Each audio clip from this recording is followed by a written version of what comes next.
Hello everyone, and welcome to the Hunter Association, your source for all things Hunter x Hunter. My name is Kaige. And my name is Dylan.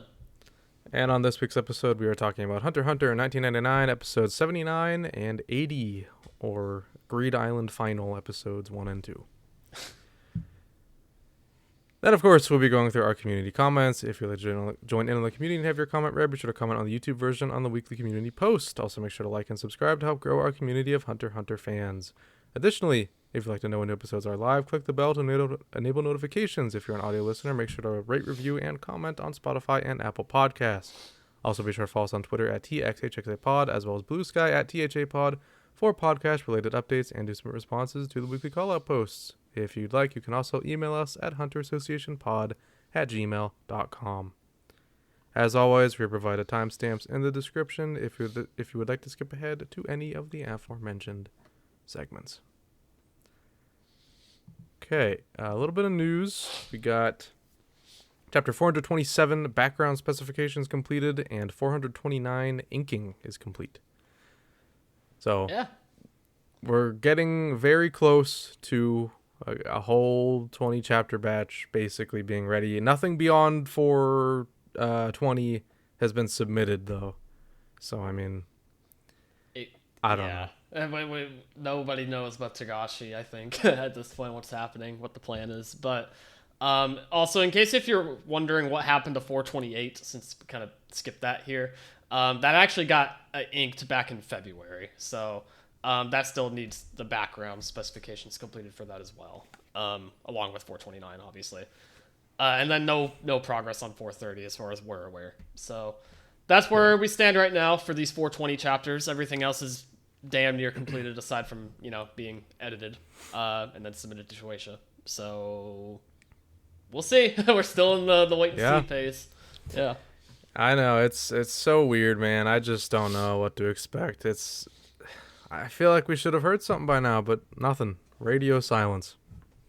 Yeah, I don't know what their plan is yet. It's exciting though in that it still signs are pointing to it potentially being a 20 chapter batch whenever it does return, but it's just still the fact that we don't know when it'll return when this match has been completed already, Yeah. Patience. Hunter x Hunter fans know patience, so it's okay. We'll make it. We're getting close, guys, I think. This One year. way or another. All right. With that out of the way, I think we're ready to go ahead and talk about these episodes. Yeah, there'll be a lot to talk about, so let's go ahead and get into it. All right, everybody, welcome to our discussion on Hunter x Hunter 1999, episodes 79 and 80. Starting off with episode 79. I found two titles for this. Our subtitles use one title, and the wiki uses another. The one that we're watching, the subtitle version, makes more sense. It's called Masadora Rush Bomber, and on the wiki it's Masadora Big Strides Bomb Devil. Which, I mean, sure, Bomb Devil. I mean, Chainsaw Man collaboration. Yeah, Reze is here. Okay, so yes, we are now in Greed Island Final. This is it. Final is very relevant here because this is it. This is the last OVA for the entirety of the 99 production. It's crazy that we're here now. It really is. So this was released from March 3rd, 2004 to August 18th, 2004, spanning 14 episodes, and it has a new director. I forgot to write that down, but it is somebody. It is somebody. It's somebody. We'll collect that information if we remember next week. Yeah, I'll try to remember. You start with a new opening called "Believe in Tomorrow" by Sunflower Garden. This I'm gonna be so for real here for a second. This opening is dog shit. It's really bad. It is an awful opening. I don't say that a lot about most anime openings. I'm usually very okay, I can vibe with it to some degree. This opening is dog shit. It is awful. I also hate this opening a lot. I think it was total garbage. The visuals, especially, man. Oh my Dude. god, that is It's rough. it's literally just PNGs of the characters against like static color backgrounds, like for Yes. 90% of the opening, and then the other 10% is just like dragging the PNGs of those characters flying across the screen. Yeah. Like it makes the no colors- thematical sense at all. No, there's like nothing trying to be said here in the visuals. And the colors they use, those literally single color backgrounds they use are ugly. Garenu's is brown. Looks like garbage. It's so ugly. And there's this part with Sesgera where it's purple and he's like shirtless and sweating. I'm like, what is what is I don't remember this scene.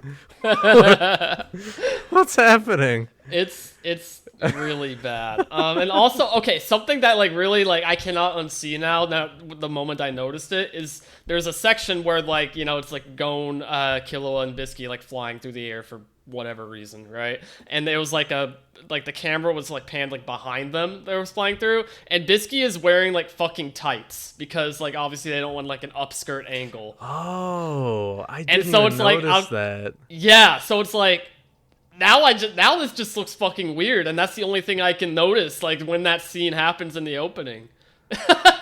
And it's Yeah, like that's all I'm gonna arguably notice too. and it's arguably like the nicest looking one, as nice as you can get for an opening like this visually. It's like the only bit of actual animation. Yeah, and it's still like off-putting because of like a detail like that. So I don't know, and also the song is just really underwhelming, I think. So I don't like this opening at all. I'm sorry to say. Yeah, it's not good. Yeah, the song it's like fine, I guess, but it's not good. No, and it It's definitely does not lift up the visuals of this opening at all. No. So yeah, low key this might be one I just like start skipping as we make our way through the episodes in the coming weeks because it's not good. I might as well save a little bit of time in my watches, So one thing I do know about this opening, as I was doing research on it, is that it will get a visual change. Oh. Starting at episode 85, which isn't even that far from now. So we'll see. Maybe it'll be better. I The sure ending hope will so. also change.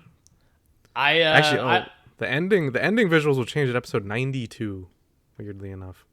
Oh, isn't that like one of the final episodes? I think that is. the final episode. Isn't that literally the final episode? Yeah, that is sounds literally like the it. final episode. So Okay. it must be like a special version of it. I have to imagine. Okay, yeah, we'll talk more about the ending when we get to the Yep. end of this first episode, at least. I don't know when exactly, but yeah, I don't know. I'll hear out the opening visual changes whenever that arrives for sure. It can't be much worse than what we have currently, I think. So we'll see on that. What if it is worse? I will applaud them for being able to top that. That'd be crazy. Because this again, I don't say that, me, Kaige. I don't really like have this kind of belief about most like anime openings or endings. Even if something is really underwhelming to me, I'll say like, okay, like that was fine, right? Like it's kind of whatever to me. But this is like one of the rare instances where I just actively do not enjoy this opening for like any reason. No, same. Okay, well, Good start. moving on from that. Yeah, great start. All right, so we pick up right where we left off, but obviously our style has changed again. New director. Very and overly it's- eyes. Yeah, so the character designs have definitely been updated. This is a much more noticeable character design change compared to like York New to the first Greed Island, in my opinion. Mm-hmm. I can really tell these are not the same character design sheets that they were working with before. In some ways, it's a mixed bag. They're very expressive, which I think is a good Yes. thing.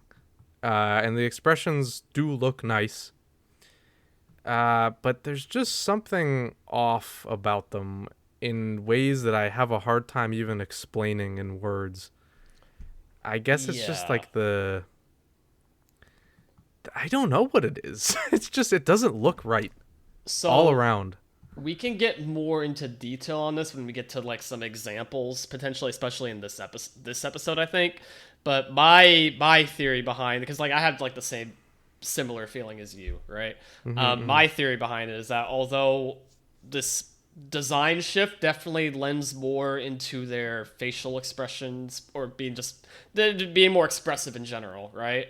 I feel like the animation style that they go with doesn't really lean into that a little bit. There's a lot of stiff animation, especially in this first episode. I think that it doesn't allow these character designs to really like shine as much as they could with a different animation style. That's my perception of it. But we can get more into the nitty gritty of it when we see some stuff to talk about. Yeah, I see what you're saying. So, we're just picking up where we left off, really. They're continuing their training, heading to Masadora. Nothing really to note on the way there. Just catching up. Not even, actually. This is the same thing as the last OVA, where it doesn't really do any work into catching you up on what's happened thus far. It just, we're here. It's like nothing ever changed. We are here. So eventually they make it to Masadora, and it looks good. I mean, It's like nice Masadora. looking. It's colors pop, lends itself well in the art style, I suppose.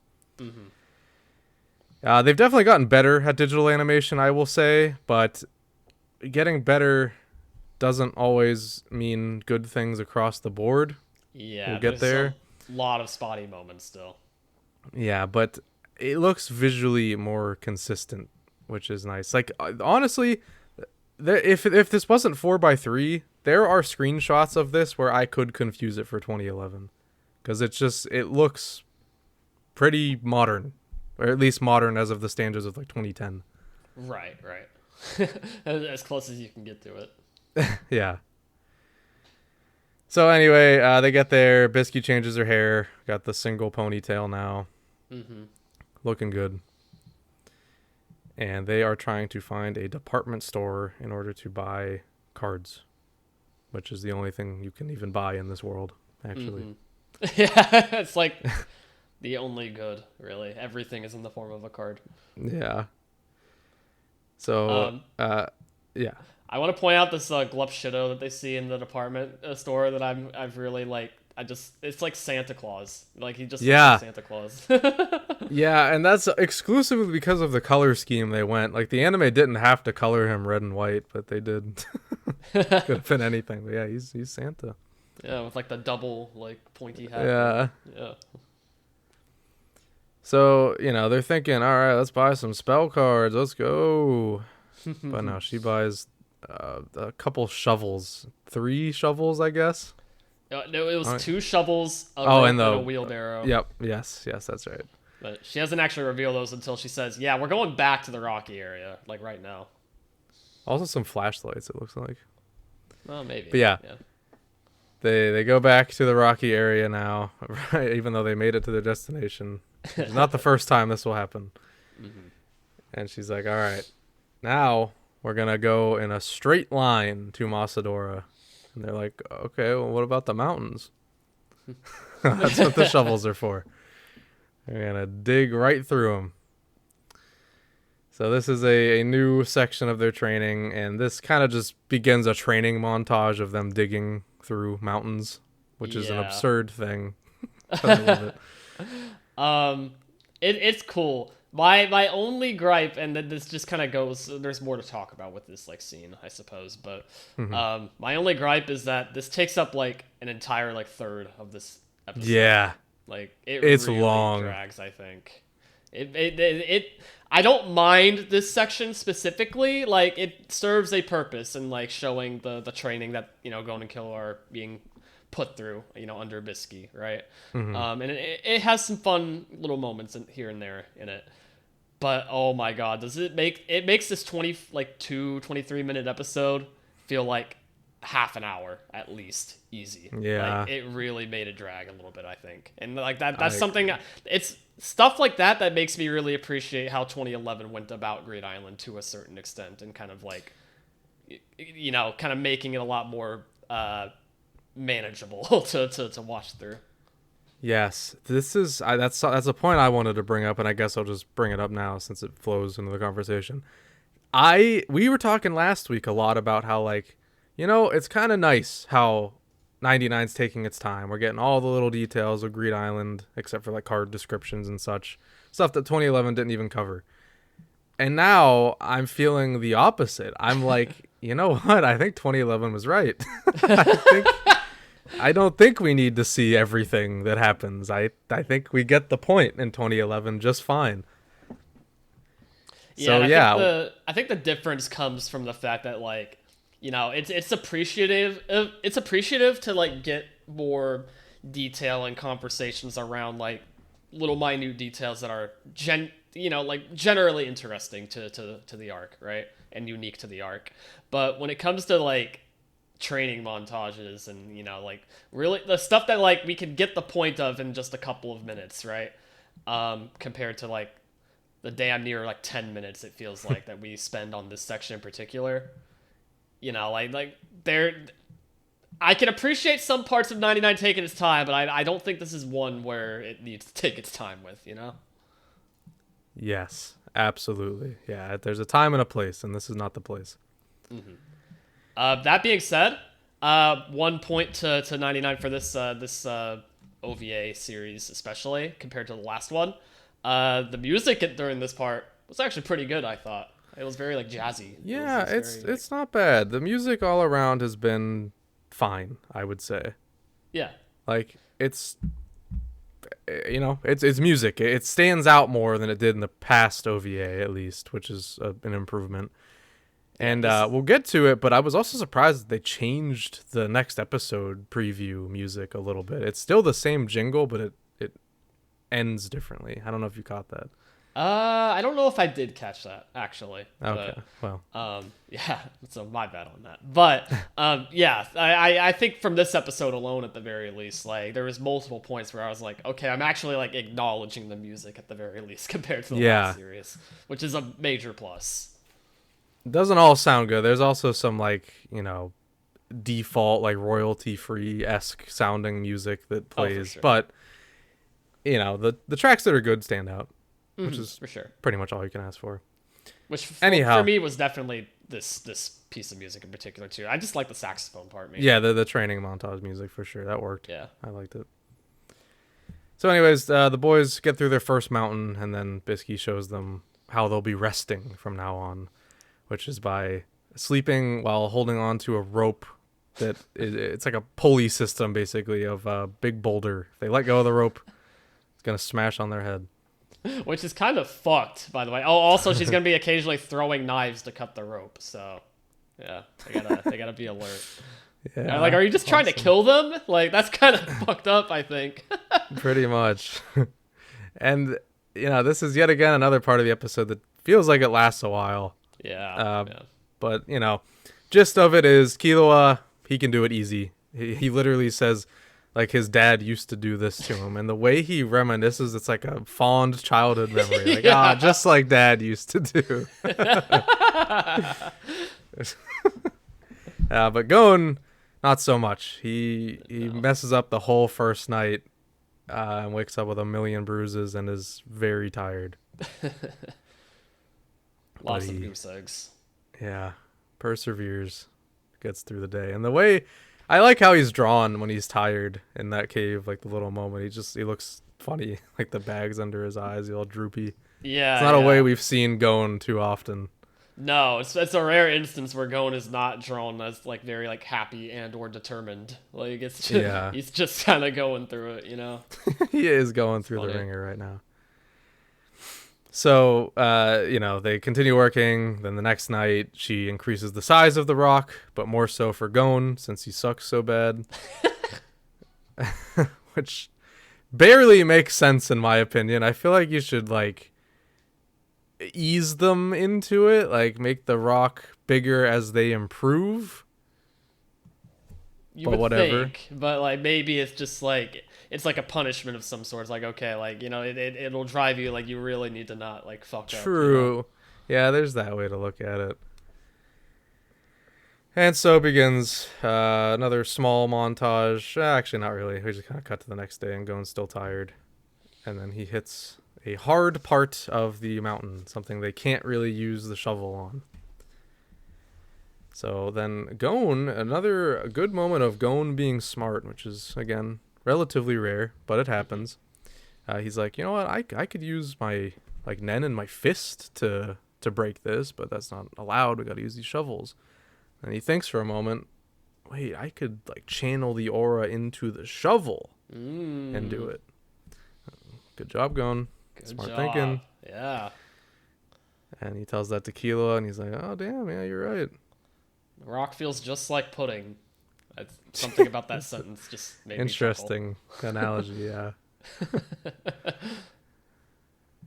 But as they're doing this, Bluesky thinks to herself that, like, yeah, it's a great idea, but they're going to get worn out a lot faster if they do it this way. And that is exactly what happens. Mm-hmm. Also, I guess is a good time to mention there's a lot of just, like, still panning shots in this series now. Yeah. It's just kind of like somebody talking, and it'll show, like, a freeze frame, and it just scrolls across the screen. Mm-hmm. There's a lot of that, not just for this moment. So. Oh no, it's forever. And it's so interesting. Like, there are times this looks really good, but it's, like, kind of exclusively for those still frames. When it's in motion, it does sometimes look good as well, don't get me wrong, but I think more often than not, when the characters are moving, it doesn't look good. No, and that's kind of leading into my point of how, like, the new, like, character designs do look, like, good for the most part, but the way they just go about animating some of these scenes, it really, like, it doesn't lean into that. It doesn't let them be as expressive as they maybe could, because they're not being very fluid with their animation. Yeah. It feels very stiff, and it works It against does. the character expressions. But in stills, they are good designs. Like, Yeah, absolutely. I just hit a frame here while I was scrolling through. It's just of them after this whole thing. They break through the next rock, by the way, Yes. utilizing that strategy. Good job. And then they... Actually, yeah, I'll talk about that frame, too. That wasn't what I was going to talk about. But yeah, whenever they break through the rock, that's a good-looking frame. It actually. is, yeah. Like, that's a, like, Yeah. damn, like, that could be a good screenshot, you know? Like, Yeah. But then beyond that, it's the next night, or that night probably, and they're sleeping with the rocks above their heads, and their poses while they're sleeping there, like, that's really Togashi-esque. Like, that almost just looks like they took the manga panel and just made it as an anime, and it looks really good. Mm-hmm. But then, you know, they start moving, and you're like, oh, well. Yeah. Yeah. Yeah, I don't know. It's a mixed bag, but... Oh god, I just looked at this shot of Gon, like, it's after Bluesky cuts the rope and he's, like, moving his head back up. That looks awful. It looks that is really so bad. rough. Yeah, and that's what I'm talking about, man. Like, Yeah. make it look a little more natural, and these designs are fine, but then, like, in movement, it just looks so, like, sloppy, you know? Yeah. I don't know if that's because they're still trying to get used to digital animation or not, but, like, something is up here. I don't really know what it is. I feel like at this point this is actually like a budgetary restriction, like, because I mean, look at the opening, man. That is not an opening of a show with a big budget, because they very clearly had to allocate their sources elsewhere, or their resources elsewhere. Yeah, if the neon colored backgrounds were not an indicator of that enough. Yeah. So anyway, eventually they utilize everything they learned and they make it to Masadora. Good job. But Bluesky immediately makes them turn back around to collect monster cards. The other thing they neglected the first time through. So they are tasked with taking down, I assume, every monster in this desert. Basically, yeah. Like, she's like, just like, okay, go hunt everything. If you can't beat something, that means you lack the skills and battle planning and whatnot. So Yeah. you know, I won't say a word. Go do it. Yep. So that happens. They get, like, another montage of them going after some stuff. And, well, before that, actually, they go after one thing. It's the little black ball. And Bluesky's just thinking to herself, like, I wonder, you know, it seems so perfect. Do you think this whole game was developed just to develop Gon's abilities? Well, we'll never know, but... Yeah, we'll never know, probably, for sure. But in that moment, he catches the little black ball thing that they were just struggling with before, so... Yeah, he's Pretty getting cool. better. Yeah. Then after the eye catch, which isn't really an eye catch, again they've just moved completely into just showing the logo on screen. Yeah. Just like fine, whatever. Kind of an ugly logo, by the way. I have to say, it's A really not very good looking. little Whatever. bit. So yeah, now we see the montage. They get the bubble horse, which actually looked pretty good. I thought. It looks okay to me. Yeah, I mean, I Yeah, don't know. it's fine enough. I like the moment where he catches it and then like it disappears and his arms like keep moving inward, like because he grabbed onto it, but it's gone. Mm-hmm. It was nice looking. So they get that, and then so she's teaching them about Ko now, right? Yep. Ken and Co, I believe. Yes. Basically just defense and offense, essentially, Yep. to boil it down to a basic. I'm not trying to explain Nen right now. There's a lot to talk about with Nen by this point. I don't think we want to be here all day talking about everything again. Yeah, no. But eventually they do some. Oh God, this takes forever. That's insane. It's so crazy how long this takes. Yeah, and then again, this leads into my point. Like, this episode kind of drags a bit with the It training does. stuff. Makes me very much appreciate how fast 99 went through it. But like, as a, not necessarily fast, but like how efficient 99 was with this part in particular. 2011, you mean? Or 2011. Yeah, my bad. But yeah, then what ensues after this is seriously just like the same things happening over and over in a montage. Like we see them sleeping with the rocks, we see Gon getting blown back by Bisky's fist. The same facial expression on Killua happens like on 3 separate occasions, just cutting to that. And it's not very exciting. Also, them digging still. I guess they're still digging. I don't really know why. Still digging. I thought we moved past that. That's really weird, I think. That is odd. Whatever. So yeah, they spar with each other eventually. It looks like shit. Not a good looking sequence. Dude, the speed lines are crazy. Like, they are Yeah. loving the speed lines. It's a saving grace for low budget anime. It really is. I can't even blame them if it's like a budgetary reason. But oh my god, you can tell they're over relying on it. Yeah, it's just a whole the thesis of this episode is it's not bad content story-wise, but it's just not presented in an interesting way. It's just very flat and boring. So I kind of am not very engaged with it as a result. Which again, that's a testament to 2011. It keeps the pacing, the way it is, so you will be engaged. This isn't thinking that way. That being said, I will say that we get to a little moment here where, like, after these like little montage of the still frames, we get a little section of like Gon and Killua sparring, and at first it looks kind of like weird because it's just against like a black background and they're like moving in slow motion against each other. But it transitions in a really neat way to like it goes from that into like just full on like them just like punching and kicking each other, and I think that part looks pretty good in motion, just like the way they animated it, and like the blur lines with them. It looked neat. It's not. Yeah, it's fine. I didn't have like that strong of a reaction to it, but it looks good. I mean, I'm saying that's notable compared to the rest of the episode, though, just because that genuinely like surprised me a bit, given everything else about this. Yes. So like when they put effort in, they can do some interesting stuff, but it's just it's like they're not allowed to. Yeah.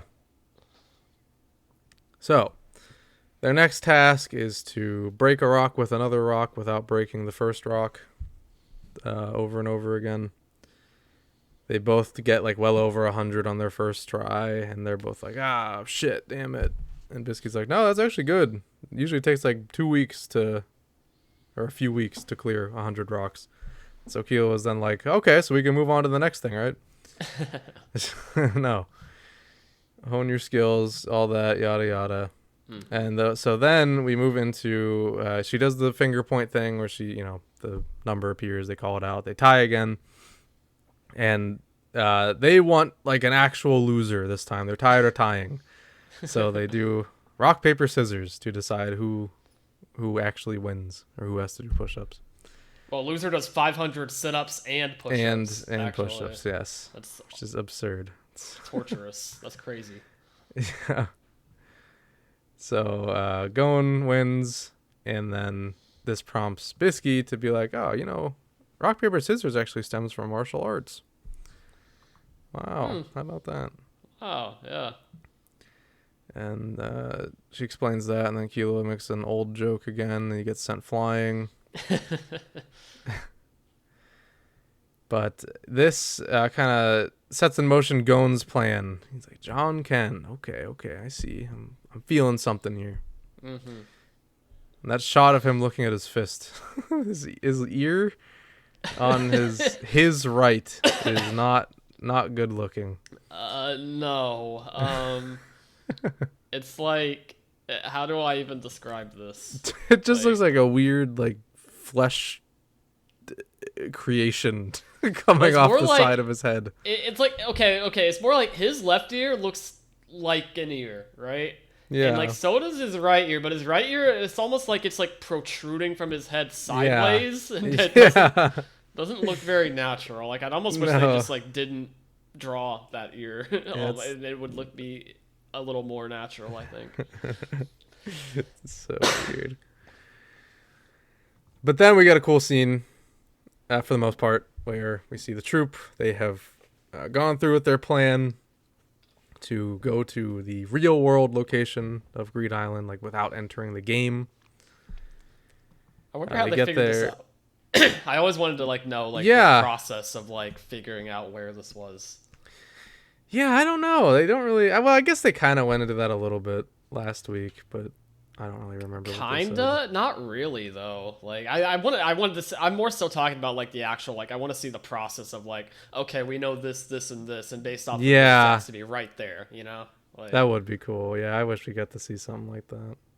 But I get letting it just be a mystery. Also, it's not really a con. Yeah. It's just something I'm interested in. Yeah, I agree. Yeah, they get there. It's the same crew plus Franklin. I guess he just wanted to tag along for this. We'll never see him again after this, but welcome. Glad to see you, buddy. So they get on shore and they're like, all right, we're going to fuck this place up. Let's go, boys. We're going to steal some whatever. Yeah, we got to steal in a company car, Yeah. Forget step number 1. Yeah. Then they are immediately stopped by Razor. There he is. There he is in the flesh. Looks good. He's Razor. What do we think of his voice here? Not what I was expecting. No, he kind of just sounds like a normal guy to me. Yeah, it's not what I expected. Very different, but this is very early. Let's see how he is in his actual moment later. Yeah. But it's a voice. It really does just kind of sound like a dude, like nothing. It doesn't really fit his body, but we've said that about so many characters in this adaptation so far. So let's just see. Who knows? Let it ride. Yeah. It could just be weird based off of this one scene. But he explains. Well, first of all, he asks them I just want to make sure you're not drifters. You didn't just end up here by accident, right? Even though it's not possible according to him because the way the waves work. Mm-hmm. I don't even really know how that makes any sense, but sure. I mean, if the currents are pushing out away from the island, then there's no real way to drift onto the island. Yeah, okay. Yeah, he explains that you just cannot do this straight up. There's no way. I'm not gonna let it happen. You got this card. Only game masters can use it, and it'll send you somewhere in the Asia, or Asia, however you say it, continent. And then he says yeah, if you come here the normal way, we could end up fighting. Yeah, and Finks is yeah, I'm game. I'll see you there, man. Yeah, sure you will, buddy. I'll be back from the front door, he says. Yeah, I like that line. He's so pissed off about it. Oh yeah, then he sends them away. They're gone. Mm-hmm. Goodbye. Then we get our first Yeah, see, our first look at his Nen, not very good looking. He jumps No. up in a very bad looking I way. was gonna point that out, and that leads again into my issue with how they're animating. So Yeah. it's literally like it's not quite that like as bad as I'm about to explain it, but it read to me as if like they just took a PNG and just like dragged it up in keyframes. Yeah. Yeah, And I then don't the think it's actual Nen quite ball that. doesn't even. It's just like a shining like light. It's like doesn't even look visually interesting. Like I don't even know what the No. fuck that's supposed to be. Like if I didn't already know what Razor does. Yeah. It's so just not good looking. Like in 2011, I remember this scene as like a spectacle. Like this is to show you, okay, Razor is the shit. Like this is a dude. Like he's a big deal. I watched this in '99 here, and I'm just like, all right, he can make a ball and he can put a hole in a ship. Like that doesn't even like blow up the ship. It just catches on fire. It's not Yeah. like that crazy looking. And it's just weird because and then the moment it like blows up, quote unquote, he's like already just like standing on the ground watching. There's like no Yeah. like fluidity in the action of this. It just was so like poorly coordinated. I think Yeah, really So, like, boring. it wouldn't be a very good first impression to me of Razor. I think if this was my first time seeing him. No. Yeah, so that's that. That's Razor. At least we saw him. It's nice. Yeah. See him again later. Yeah, it's just that thing again where the character designs look good sitting still, but as soon as they start moving, man, they fall apart. They crumble. Back to the boys. We got our first real John Ken Pone. There it is. He says it. Lets it rip. Pretty good. Looks good, yeah. You know, it's about what you'd expect. Cool. It's another just like still frame, the impact. Just you know, Yeah. his fist is forward, there's rocks. Cool. Okay. 99 special at this point. I don't know. Yeah. But at least we heard this voice actor say it. That's a step towards something. Now, our big ender this episode. We get back to Kazul's, however the hell you say it's, alliance. And he's just saying like, all right, we've done it, guys. We got like 10 cards left. We got a lead on a couple of them. I think the end is near. You know, we almost got this. Good job, guys. Let's go. Oh, this isn't Kostul, by the way. Sorry, this is Nikkei's. We're not at Kostul yet. That's later. Nikkei's alliance. They're going to be very important. So Very, remember very that. important. Yeah, remember the name. Anyways, Genthru steps up. You know, our lovable friend Genthru. One scene we've seen him in so far. Very nice guy. Yeah. Stands up and he's like, all right, I got an announcement too. I'm the bomber. Something All about right. the way 99 presents this, please. It's so funny to me because like everyone is just kind of like, what the fuck are you talking about? Yeah. It's Like, just but like, huh? it's cool though because I feel like if I was in that room also, I'd be like reacting the exact same way and feeling the exact same way I Yeah. am watching this. So Yeah, literally. Like, I think it's like a joke. Like, he's just doing like a poor taste joke. yeah.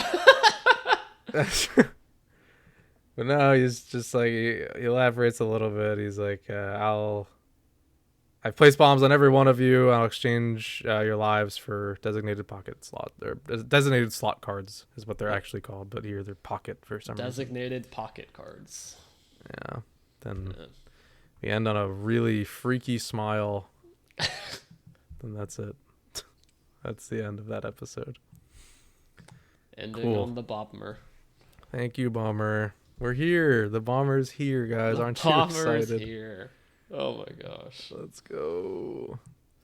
Um, So yeah, that's that episode. It was something, you know. It's hard to rate this episode because like there are some stuff I like about it.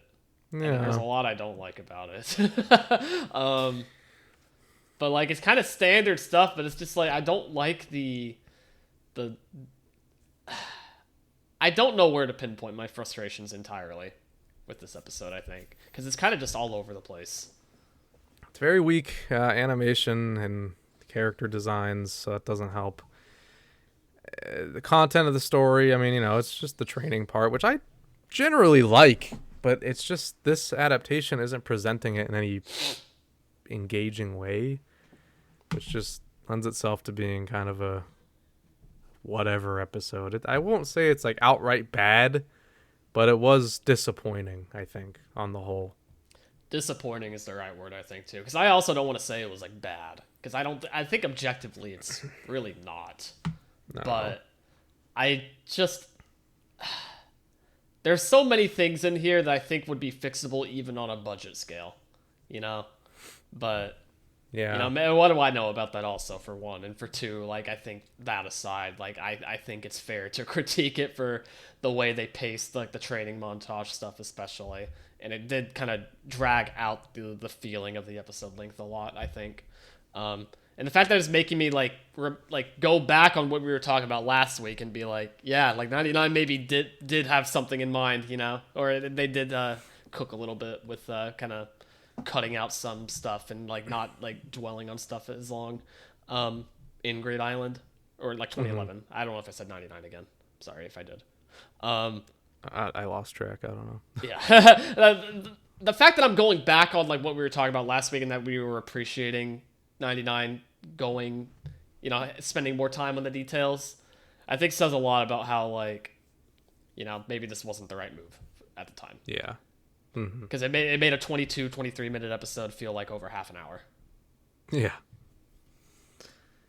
So now we get our ED, which is called If You and I Can't Come Into This World by Sunflower Garden yet again.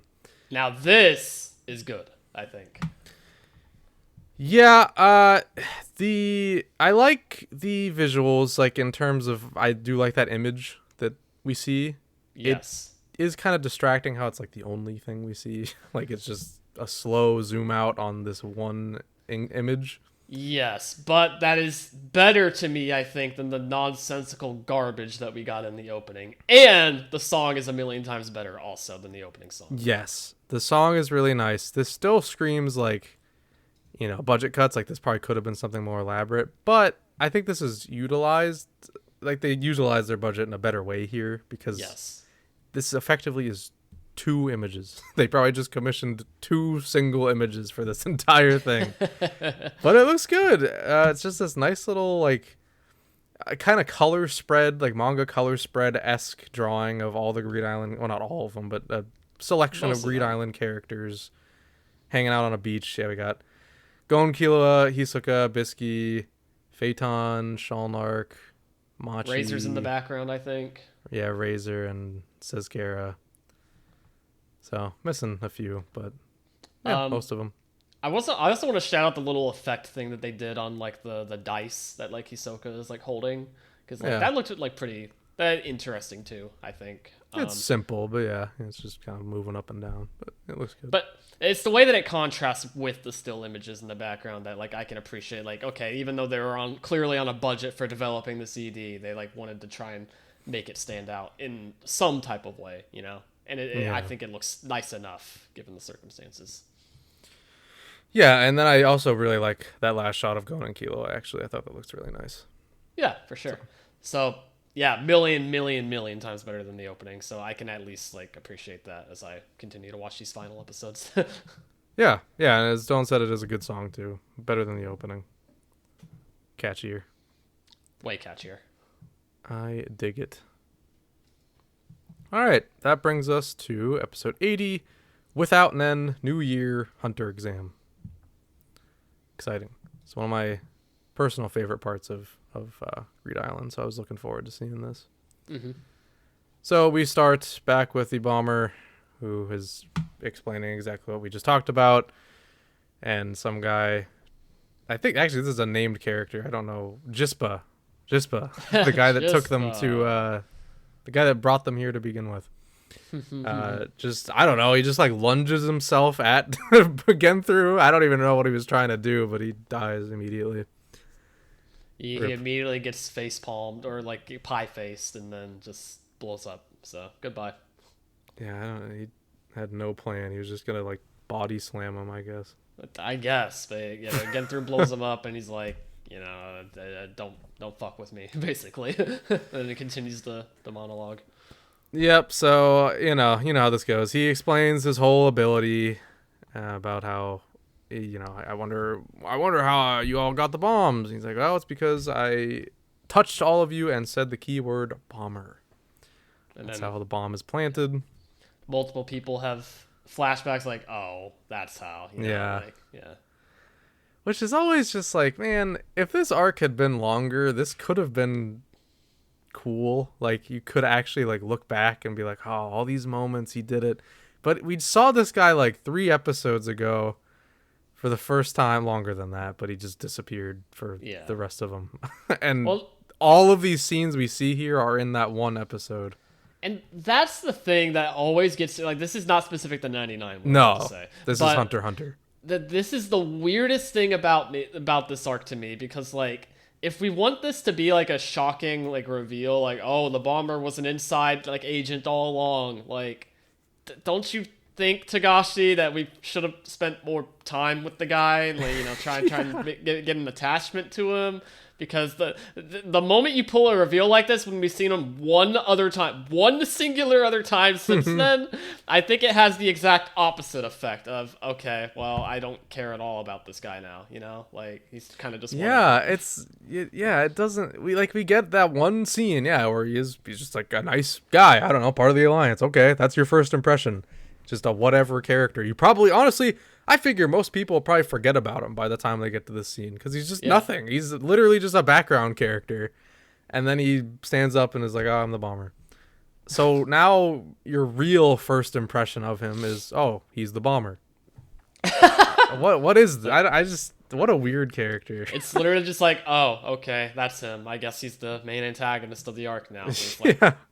I don't think you want to have that type of reaction to the main antagonist of an entire arc. I don't know. But it's even like, is he the main antagonist? Like, if you're watching this for the first time, dude, this guy has nothing to do with anything that our main characters are doing at all. He's just here and doing something. No, they literally get dragged into his entire conflict. Like, yeah. Like, all right, man. Whatever. Anyways, he explains his whole ability. We've talked about getting through enough in our time on this podcast, but there's plenty more to come. Anyway, he explains the rest of his ability, and he says, like, explaining it activates the bomb officially. So, got until the timer runs out to tell me, or to give me your cards, and I'll deactivate them all. Meet me in the grasslands, and then he leaves the game. Yep. Which is smart, because that way, like, you can't, like, nobody can follow him. Obviously. Yeah, it is smart. But anyhow, that's it for that for now. We'll go back to it momentarily. But now we have Gon practicing his Nen ability. He's trying paper. Not really working, but keyword on trying. Yeah, very much just trying. And then, Kilo like asks, like, so is paper gonna be like the emission one, and then scissors gonna be transmutation? Gon's like, hell yeah, I want to make a sword. Cool. I wonder how many times he'll use it throughout the run of the series. I'm so excited to see him use scissor. Yeah. Yes. On paper, especially. Man, paper gets super shafted. I think he uses it once in this arc. Paper is 2 times total, I think, and scissors might be 2 or 3 times total also, and that's it. And then like a million rocks. Yep. It's awesome. Gotta love it. You gotta. It's really funny for me to think about it. Like, he like put a lot of thought in, like, I can use like all 3 of these. Like, it's pretty like, versatile. Like, I really like this ability, and then he relies on 1/3 of it for most of his time using it. Dude, I actually feel robbed. I wish we got to see Paper and Scissor in his adult form. Imagine how cool that would have been. Like, the sword would probably be like the size of the fucking planet. Oh my god, that'd actually be like the world cutting slash, Yeah. Oh, I wish. Anyhow, then Kilo shows off his ability thus far. He just generates some electricity. It's looking better than before. And Bluesky just thinks anytime anybody sees Kilo's Nen ability, they think the same thing. It's like, wow, this kid had a rough life. But then she says, oh, we should celebrate. New Year's coming up. And that prompts Gon to say, "Oh my God, the hunter exam, Killua, you gotta hurry and go." Yeah. And Killua kind of doesn't really seem to care all that much. He's just kind of like, "Oh yeah, I guess you're right. He's Should like, probably well, do how that." do I? Yeah, like how do I get back though? Like, can't just leave the game, Yeah. that easily. So then this is odd. I meant to check the manga before I talked about this, but I forgot, unfortunately. So yeah, they're like, "Oh, how are we gonna do this?" And then it just cuts to them doing it. Like Yeah. we get no explanation, and Biscuit's just like, "That wasn't easy, you know." But Yeah, yeah. Keep on. This does not read very well, I think, because like they're like, yeah, like we can't really leave the game. How are we gonna do this? And then we see Bisky like just thinking, and then they get a card, and yeah, Bisky's like, yeah, no, that wasn't easy, but they were able to do it. That's crazy. And they don't explain what the card is that they got. this is so bizarre. I don't know if it's like this in the manga. I know it's not in 2011. 2011. I don't know if it's a change or what. I don't remember. I don't remember Greed Island in the manga. I'm sorry, but in 2011 they go to like I think it's like a limited time event thing where it's like some boat guy. Like at a certain time, there's a boat that'll take you to the real world. They don't get a card or anything, but here, that is what happens. They get this card, But with no effort. The weird part about it too, though, is that we literally just saw Genthru use like a leave card to leave the game.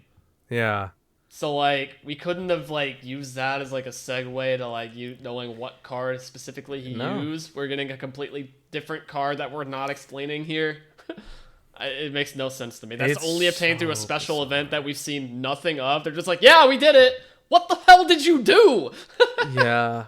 It's so funny. It just reads like it's the line that Bisky says is just, it made me laugh. She's just like, yeah, that wasn't easy. It's just to like explain to the audience that like, yeah, you can't just get this, but I'm not going to tell you how they got it. You just got to believe it was not easy. Trust me, guys. Yeah. Like, do they think we're stupid? Like that's how I like thought about this scene the entire time. This was fascinating. I don't know. I don't know what this was about. I need to reread the manga to understand if this was real. What the fuck? Bizarre. It would make sense because I mean Togashi had a rough go of it during this arc, but still, wow. Anyway, Killua uses this really hard to obtain card to head out of the game, and he's back in the real world. Wow. Cool. Yeah. Doesn't look any different, but that's the point, I suppose. Now back with Bisky and Gon. They are greeted by Abengane, who... After doing some transmutation training. Yes, yeah, they're working on transmutation. Who tells them the whole situation with the bomber. And he also tells them that out of all the people he's encountered on this island, you two are the most reliable, which is so funny, dude. They met for like a second, 1 second. He didn't even see them do anything, really. Like, so how does he know that they're the most capable? I don't know. I don't know. So funny. So yeah, he just fills them in as like, if possible, I'd like you to help us out or avenge us if need be. If you don't like it. They're like going to take the cards to Genthru as we speak, but like I don't trust him for a second, which he's like the only one that doesn't trust him, I guess, at this point. Yeah, which is crazy. The Nikkei's alliance are not very smart people, evidently. No. Anyhow, Abengane is, and he also tells them like, yeah, I'm gonna go tell other people, spread the word, but he doesn't. He says, just kidding. To himself, by the way. Real comedian. He only had the one spell card, and now he is going to attempt to increase his chance of survival with his own ability, where he does this whole summoning ritual, classic stuff, because this is our big reveal. He is a Nen exorcist. Exact thing that the troop is looking for. Ooh. Which I always really like this reveal just because they make it look very like ominous as to like how he's Yeah. actually performing an exorcism. So it makes it feel like a very like special thing. Like, oh yeah, like this is why it's rare to come across people like this. You know? Yeah. Yeah. It's 99 did it pretty well. I thought it was presented in a pretty good way. Yeah, just like the little like chanting that he's doing, and just like the way it's presented, like the fire kind of like exploding, like as he like throws the doll into it. Like, looks pretty nice, I thought. Like the Nen like beast like coming out of the fire, you know? Yeah.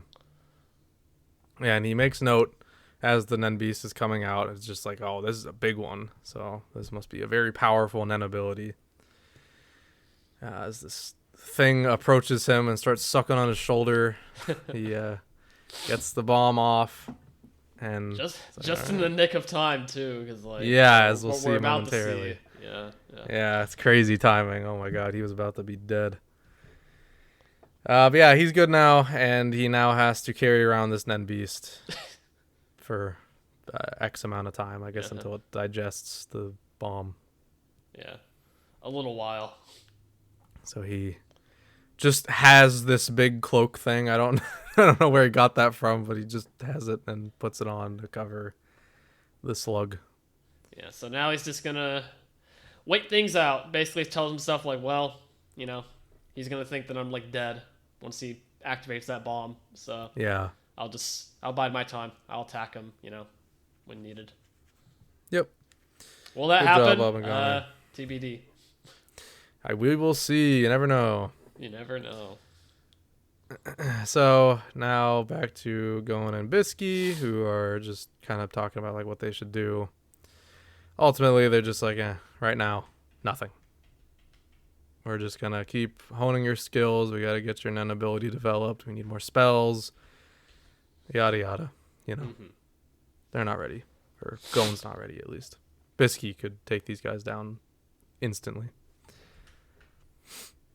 So now we meet up with Nikkei's and a few other people who are meeting up with Genthru to do the deal. Okay. And while we're here, I need to ask, what do we think of Sub and Bar's designs? I was getting there. I still don't know which one is which, but one of them, the blonde one in this version, is hideous. They went with an awful color scheme for this man. I don't like him being blonde. I didn't like him with red hair either, don't get me wrong, but blonde doesn't look any better. No. And the other one, I mean, it looks pretty similar to 2011. He just Damn has near the same. darker skin, which I guess is sort of a unique thing. He's pretty pale in 2011, so I guess that makes him stand out a little bit. It's Sub and Bar at the end of the day. Yeah, it's I Sub just and thought Bar, it was interesting. Yeah, so, they do the deal, and they're like, okay, we're going to release you. So they put their thumbs together, classic polycule stuff, and they all die. They all go boom. We don't really get to see anything. By the way, something I didn't mention when he killed the first guy originally, we don't get to see kind of anything that the bomber does with his ability. It's very censored. We don't see his face, and his hand just kind of twitched for a second. And then in this case, we just they're walking away after we released you from the fear of being exploded. I got him. And they're just walking away. You just see a big blood explosion stain behind them, but you don't see any of the aftermath, which is really odd to me because in the last OVA series we very clearly saw a guy get a hole blown in his stomach full force, so what made them swap directions on that, I don't why know. did we go from showcasing that and kind of instilling a little bit of oh shit, okay, the bomber can do this, that's cool, to just censoring the details. It's so weird to me. It's so bizarre. I just don't understand. But yeah, presumably also everybody else back in the cave blew up as well, from that. So that's fun. But they're not going to go check because they're really smart. Okay, so now we get to the good stuff of the episode. I really like this stuff. Killua is heading to the hunter exam site, so he, of course, goes on the... Well, actually, I guess I forgot to mention this earlier, but Gon gives him advice on, the best route to get to, the whatever town holds the exam site. Mm-hmm. So he ends up meeting with the Kirikos, which we haven't seen in a while. But if you remember far back when we first started, this was an episode we really enjoyed. Yeah. Added some nice filler moments, which I thought were cool. So get to see them again. Very, very, very different art style from back then. But we do see them. Much more toned down. Yeah, and they're curious about Gon. They can smell Gon on Killua first and foremost, and they just ask about what he's done since he passed the exam. Yeah. Cute. Very cute. Now back to less interesting stuff. Gon and Bluesky are back in Masadora, and they are getting some spell cards because Bluesky surmises that if the bomber did in fact just kill a bunch of people, there are going to now be a lot of spell cards available, which is very grim, but I mean...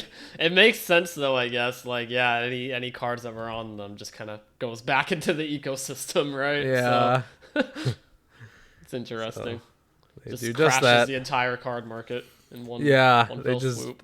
bought out a lot, I assume. I don't know how many, but they are now loaded on spell cards.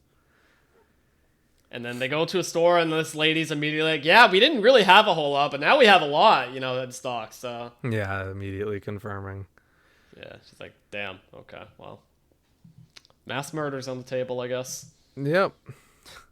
So then, also while they're talking there, we see a little peculiar shaped foot or shoe watching. Who could it be? Who could it be? Could be anybody, I think. Really could be. Yeah. Now we get to Killua again, who's just on his way. It's a different way to get to the exam site this time. Last time it was through a restaurant, but now it's through this like boutique, I guess. I don't really know. Some store. He gets a card to let him into the special elevator or something. Yeah. Yeah, something like that. Anyways, he makes it to the exam site, which is just this single room with a bunch of people in it. We see some familiar faces, which was nice. We see Tompa. There's this funny moment where he's just kind of like sneaking around because in 2011 they make it clear like, oh, he noticed Killua, so he's slinking away. But in this, it's more subtle. He's just, you can tell he's just trying to hide from Killua's peripheral. Yeah. You can also tell though that they, for some reason, they weren't able to get Tompa's voice actor back. Yeah. Because that is the only scene he is in for the rest of this. Yeah, he does have some moments in the manga in 2011, but a lot of these, I think it's the only people that talk that are returning characters are the brothers. What the hell are their names? Holy shit, I forgot. It's been a minute. The Amori brothers? Yeah, I think that's right. The Amori. Yes, brothers. the Amori brothers. Okay, I'm surprised I remembered that, to be honest. honest. Good job. Thank you. Oh yeah, they talk to Killua. They're just like, yeah, I'll kick your ass this time, kid. I ain't gonna let you get away with what you did last year. Sure. Wow. Yeah, sure, man. Yeah, we also see Ponzu, the monkey guy, who I forgot even lived. I honestly thought he was dead. Right on. The big guy who was, he was like a naysayer through the cooking part of the exam and then failed. Mm-hmm. Cool to see him back. Doesn't matter. And notably not I forgot his name again. We just remembered it last week. The York new guy who gets shafted in 99. Fucking Zepile. Zepile. Yeah, not I forgot present. that he's here. Oh, he's supposed to be. I forgot that he was supposed to be here. Rather, yeah. I mean, we're missing a whole thing. Like, we were supposed to get a scene in York New where he was like, "You guys have inspired me to become hunters. I want to move on in the next phase of my life. I'm going for it." That didn't even happen, and he's not here. 99 hates Zepile, dude. Like, holy shit. I don't... That's crazy. I'm It's just funny to stunned. me. It's really funny to me. I'm not gonna lie. So our examiner, who looks hideous. I despise this guy's design. I'm not gonna lie. What's wrong with them, man? He's just disgusting. Disgusting is crazy. His drip is like terrible. What is he wearing? Got the skull belt, ugly ass face, shitty glasses. Whatever. Anyway, he's also lazy as dirt, bro. He's just like, yeah, fight each other. I don't know. See ya. Okay, well, he's like, Come well, on. you know, the next examiner only wants like 300 of you, so got 2 hours. You know, let's everyone fight each other. Get 5 badges presented to me. You're in. Sure. Which, okay, the math does work out though, because he explains after he leaves, like, you know, well, counting for double knockouts, around 150 to 200 will probably make it out. So, you know. But it is a little lazy in that, yeah, your challenge, fight each other. Like right now. He doesn't even like watch. He was paid to show up here and say 3 sentences and then sit in a room. Yeah. Lazy Which is ass. maybe more indicative of the hunter, you know, system in general, but, you know. True. They can just do that, I guess. So now we have a classic scene where Kilo just kicks everybody's ass in the speed of light. Just knock down all of them. Then he also, obviously, we get the scene removed of him, you know, feeling sorry for Zepile, because 99 clearly doesn't feel bad for Zepile. No. And then he wanders into the room with a whole bunch. Well, first he doesn't show anything, and the guy's just like, "Oh, you're the first one to pass." He's like, "Wait, you know what? It's been like an hour and a half. What is happening? Like, where is everybody?" And he's like, "They're all asleep." Yeah, it took me some time to collect all the badges, so, you know, that's why I'm here. Yeah. So he really did not need to do that. He just had to flex, I guess. Yeah. Like, I he mean, really didn't need to pick up every badge. It made it easier for him in hindsight, though, just like that visual, you know? Like, Yeah, holy shit, yeah. man. And the dude's just like, this guy's not named, by the way. I checked. So this guy, this is his name. Random hunter exam. Proctor. Yeah. Yeah. So he goes out and looks and sees a mass of bodies. And he's just kind of stunned. And Kilo's like, all right, let's go on. The next exam. Let's do it. And then Isaac Netero shows up, which is interesting. This is a phone call in the manga, but he actually shows up, which is, you know, I mean, I don't know why he's here ultimately. Really has no reason to be here, but He's sure. here. Yeah. And he's just like, oh, yeah, no need for that. You know, a child of the Dark Killua. Like, dang, how far you've come, you know? Yeah. That's what he's here for. Yeah, that's it. That's Netero's scene. But it's cool to see him and hear him again. You know, it's the last time, like, officially in 99. Yeah, that's cool. Yeah, so Killua passes the hunter exams. Flying Good job, colors. Killua. Good job, Killua. Back in the game, Gon is still working on a mission. And Biscuit's just kind of explaining what he needs to do to get it down. She explains like a method to make it work better, and he tries it immediately, and it works. You know, he notes that he catches on fast. Cool. Then, you know, they just kind of go over their spell cards, wondering how much money it'll fetch, because they got to sell some, I guess, to buy more spell cards, I assume. I don't really know. They're just trying to amass a bunch of spell cards and train Gon at the same time is their current goal. Yeah. That's pretty much it. That's the episode. Not a very exciting way to end it. Yeah, but they end off on like a decent looking sunset effect, yeah, I guess. I thought it looked cool. Gon practicing his mission. That's it. I think it would have been better to end on Killua personally, but whatever. I don't know. This not very exciting. Doesn't matter. All right, much, I guess. that's episode 80. Better than episode 79, but still not amazing. That was better. Yeah. I I don't really have a ton to say about this episode though. At the same time, too, though, like a lot of the same issues that we had in the prior episode in terms of just like spotty like animation stuff and just like you know weird-ish pacing is kind of present here. It's a little bit better here for sure, but especially with, I felt the pacing stuff, especially with like kind of the Killua and or not Killua, Gon and Bluesky kind of procuring the cards and whatnot too. I feel like that could have been maybe trimmed down a little bit also. But the get through stuff was okay, I guess. I mean, that was the bulk of the episode, I think. Yeah, it's getting through. It's as good as getting through can get, I guess, or as interesting as you can get.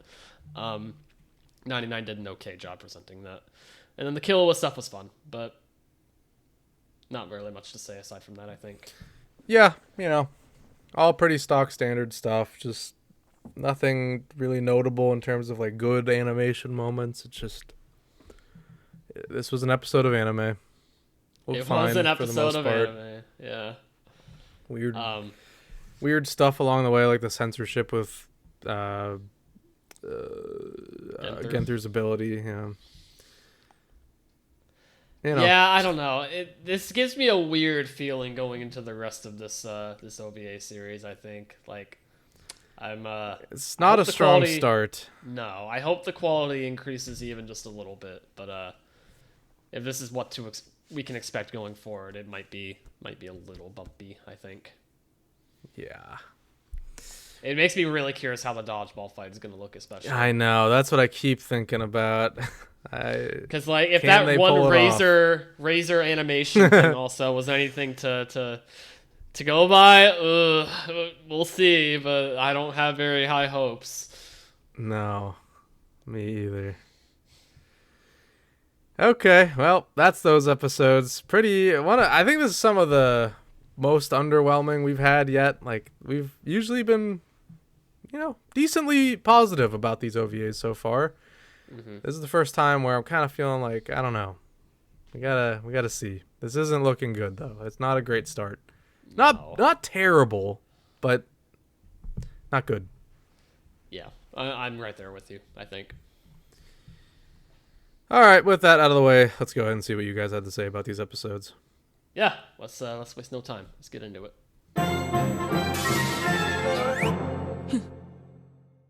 Okay, now it's time to read what you guys have to say about Hunter x Hunter 1999, episodes 79 and 80.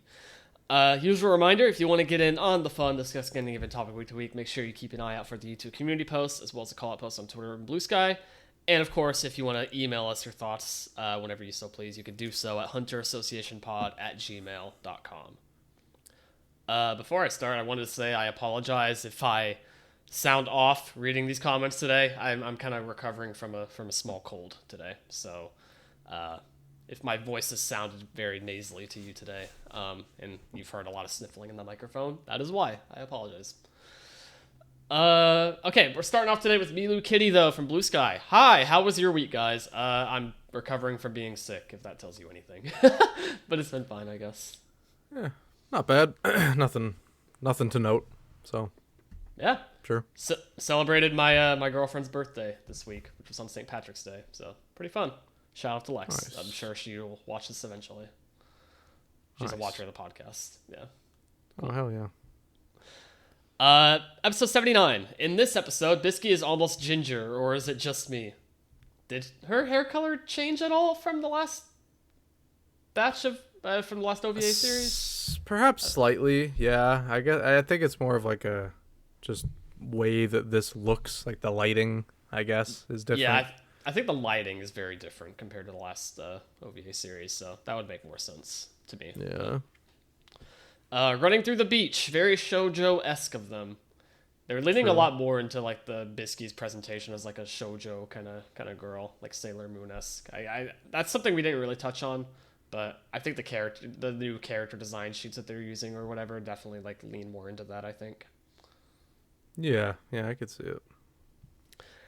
New hairstyle. She has the ponytail at the very top of her head. LOL. If you were to put the hair that way, IRL, it would fall all over your face. Well. Good thing this is a manga. Yeah. Yeah, like imagine like I never try and think about that with hairstyles in like manga or anime because like imagine like Yugi Moto from Yu-Gi-Oh. Like imagine trying to have that hairstyle in real life. Not even possible. I think it would be literally impossible. I've noticed something that bothers me. Her dress has different lengths and volumes each time it appears. It might be a silly thing to notice, but once you see it, it is annoying. Well, I know what to look for going into these next few episodes. That's Different. fascinating. If they're not consistent, I didn't really notice it this time. I wasn't really looking out for anything like that. But if her dress has different lengths and volumes every single time, that's odd, to say the least. Yeah. Back to the desert and back to Macedora again. Let the kids be entertained. I'm assuming. Probably. No time. Must do training. Gon keeps letting the rock fall. Poor guy. It was effective. I'll give her that. True. Yeah, I mean, he did learn. He did learn. It worked in the end. Nice. New Nen stuff. I love how the kids discover Shu by themselves. Exciting. Sometimes they put many still images. It feels like a PowerPoint. Yeah. Yes, absolutely. You can tell they did. That's around the same moment we started talking about it too in this episode. Because it was very much apparent there. Yeah, it was. They got to Macedora again. Let's go back. Yay. How does Bluesky know that the game is designed to train specifically Gon? Did she know at this point that Gon is Jing's son? Did I miss it? LOL. No, I think she was just making a cute observation that like Gon is really like picking up with this kind of like with the mechanics of the game and like the training he's undergoing. It makes her think that like this game was like designed for him, specifically knowing how well he's adapting to it. That's how I read it anyways. Well, she also does know that that's his dad. Because he told her last episode. Yeah, but I don't know if that necessarily is like connecting here specifically. Yeah, perhaps not. I mean, you can read it in both ways and it'd be fine, but that's just my personal interpretation. Either way, it's still just speculation on her part. It's not like confirmed fact. True. Bluesky's aura is red/pink. Cute. Yeah, do we want to talk about like the Nen effects that we've been like seeing in this OVA series so far? They don't look bad, honestly. It's very of the time. It just kind of looks like the same as it did in the last OVA, but just, slightly better looking, I guess. It's a lot more, like, wispy, if that makes sense, which, yeah. I guess it just depends on your preference. I think it looks fine, though. Yeah, I don't mind it. But about the same, either way.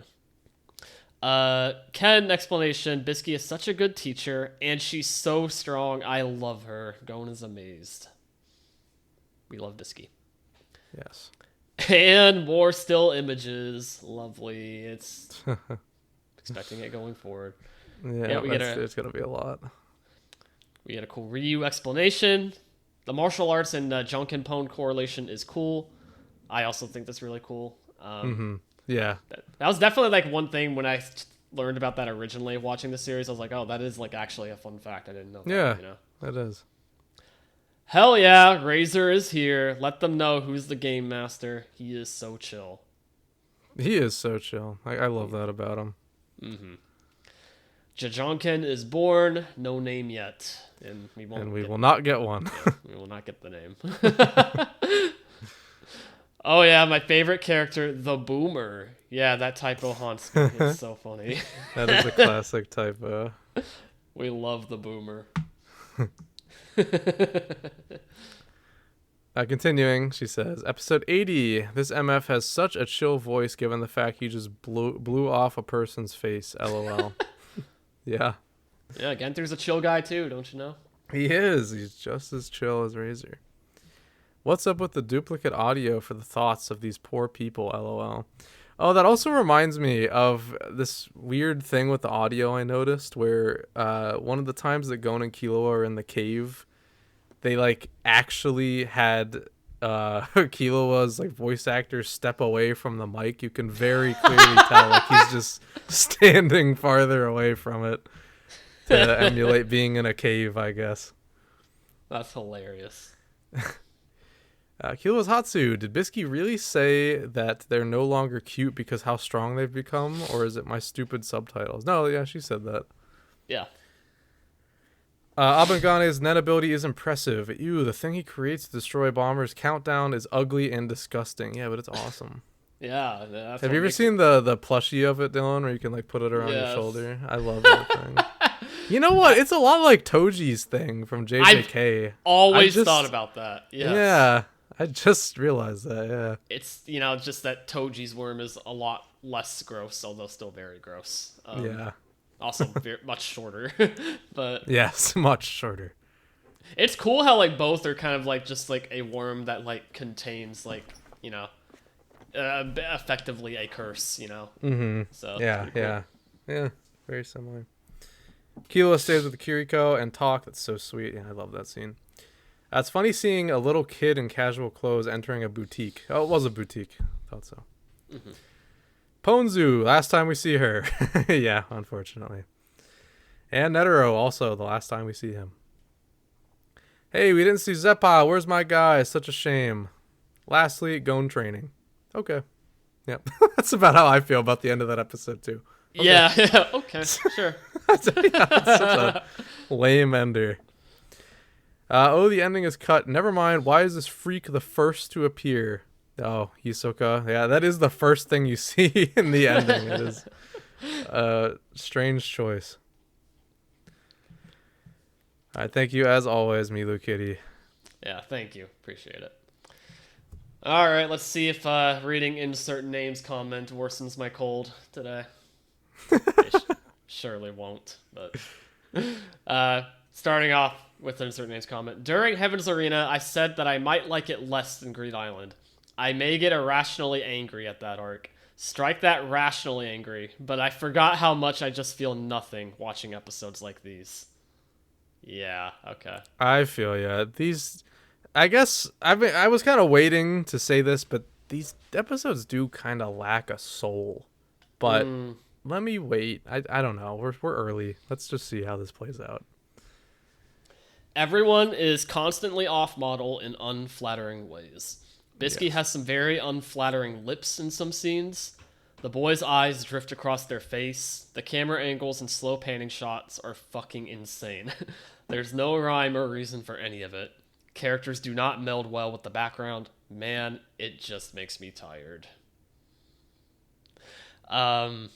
There's multiple scenes of characters basically running in place with them making the movement of running but lacking traction, like On the Way to Macedora or the bomber Polykill walking away from the corpses they refuse to show on screen.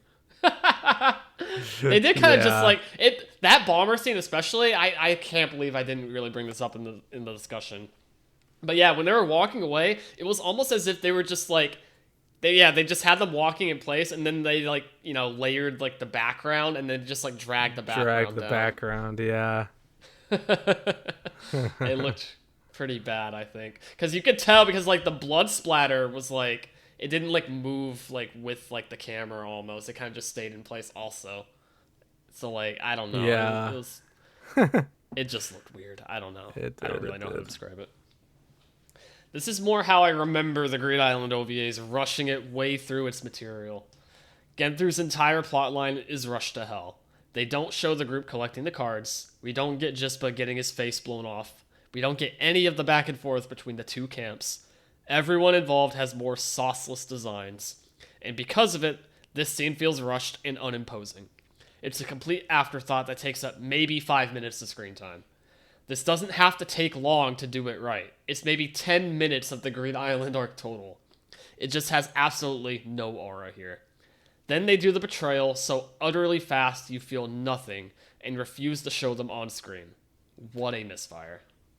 Now, you are right, but I really don't think it's like this masterpiece scene in the source material either. There is not nearly enough work done with Genthu before he betrays them to feel anything, and that is regardless of what version you're experiencing of the story.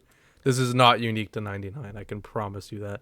I know, obviously, that's a subjective opinion, but to me, it feels pretty in line with every other version of this scene to me. That being said, I think there's an argument that like 99 exacerbates this problem like a lot more. True. So yeah, I definitely see where you're coming from. But yeah, I think this is kind of just a problem in the source material in general. Yeah. Even Gon and Killua's training is shortened. Shortened? Reducing a lot of the individual training in Nen types as well as the explanations. Would it kill them to actually try to explain Nen? Wow, okay, I completely disagree with you here. I think they do a very adequate job of explaining it, to be honest. I've agreed with you many times in the past about 99's Nen handling, but I think they give you plenty. I think it all makes sense. And Well, a little... okay. Oh, go ahead. Reading it now, I think he's talking about just like shortening actually like individually training within the Nen types, right? Like he's specifically stating that. But my counter argument to that is that, dude, if we actually went into depth on all of that as in the source material, the entire episode would have been a training montage, dude. I don't know if that would have been very watchable to me. Already too much of it was training, in my opinion. And okay, you could say maybe they used their time poorly, like the stuff that they did elongate and the stuff that they did take their time with, maybe they shouldn't have, and they should have used that time for something else. That I can see, because, I mean, there are plenty of moments during this training montage where they do take their time, but it is very mundane stuff that they take their time on. So I get that, yeah. Yeah. Also, what's the point of the deserted village scene in episode 1? It just wastes time. Episode 1 being 79, by the way. Oh yeah, wait, there was like a random scene of that, wasn't there? I don't even remember that. It was like during the training montage, I think. I don't really know. Or like at the beginning of the episode. I can't even remember where it was, but I do remember seeing that and I was thinking, what the hell? Like, okay. Interesting. Going complaining about a wheelbarrow is stupid. Kid can run 2 marathons back to back in under an hour. There's effort involved in here, man. The digging scene is nearly 3 times longer than it is in 2011, and boy does it feel like it. Yep, now you're speaking my language here. Yeah. Watching them back to back, 1999, just doesn't feel good at all. They are so focused on each of the interactions, they can't get a sense of flow. They don't make the 2 trainings totally aligned. In 2011, it feels like this is them failing their training. They make the reveal, then they flourish. Here, it feels like each component, part of one, is as long as the entire idea. I'm not sure what you mean by that sentence, to be honest, but like I get what the point you're trying to make, though. We went to Macedora, now dig. Here's a rock and a full explanation of the training. Back to dig. Nen around shovel. Bluesky comments about Nen around the shovel, and so on and so forth. When a montage does so much better here, it just doesn't feel like a narrative is being established here, just a string of events that don't build in a satisfying way. But at least 1999 darkness returned in the tunnels. I guess so. That's the positive, if you want to look at it that way. Stockholm Syndrome be like. Yeah. But no, I definitely agree with you. Like, the events just didn't really flow in an engaging way. Yeah, I have to agree with that. The soundtrack is really doing them no favors. It just doesn't work. Okay, now pause. I actually like that track that was playing during the montage. Let's pump the brakes. That's still kind of the only one I really liked. But I agree. Okay. But it is something that caught my attention, unlike the first Great Highland series of OVAs. Yeah. Only part of the episode I really liked visually was the full speed Killua Gon sparring. Yes, yeah, okay, you're speaking my language, actually, no. They don't do a good job of explaining why they succeeded the bubble horse. If you're going to spend so much time on the digging training, why not spend time there? I mean, I'll take it or leave it. I thought it made sense, but I also know why they succeeded, so I don't know. God, the sound effect for opening the book is especially bad. I almost said like God as goad because like I Gone, yeah. Goad. At least Abengane's ability looks cool. I just can't with these episodes. Like, I could put more effort into making this coherent and singling out why I hate this, but man, I just don't want to with these ones. They are just ass. I'm gonna go watch the Steel Ball Run episode 1 on repeat to cleanse my eyes. Yes. My man. Damn, this is like kind of like depressing to read from Insert Name. This is like, I can like, as I read this, I could feel like the passion leaving his body for yeah. Dude, yeah, you could actually feel the life leaving him as he writes this. I'm so sorry, man. Oh my god. So we're almost at the finish line. Insert name. You almost made it, buddy. Hang in there. We got you. We'll drag you there. Thank you though for writing as always. We appreciate it. Yes.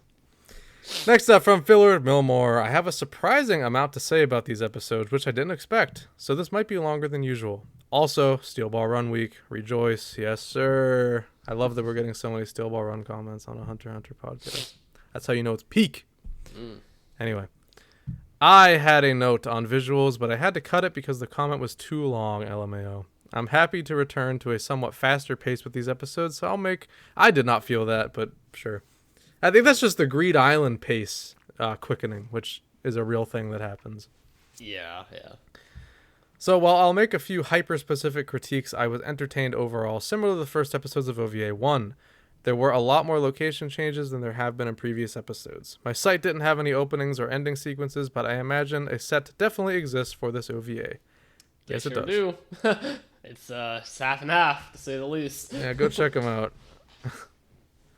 Keeping with funny designs for background characters, the boys, seem to interact with Santa Claus and Macedora.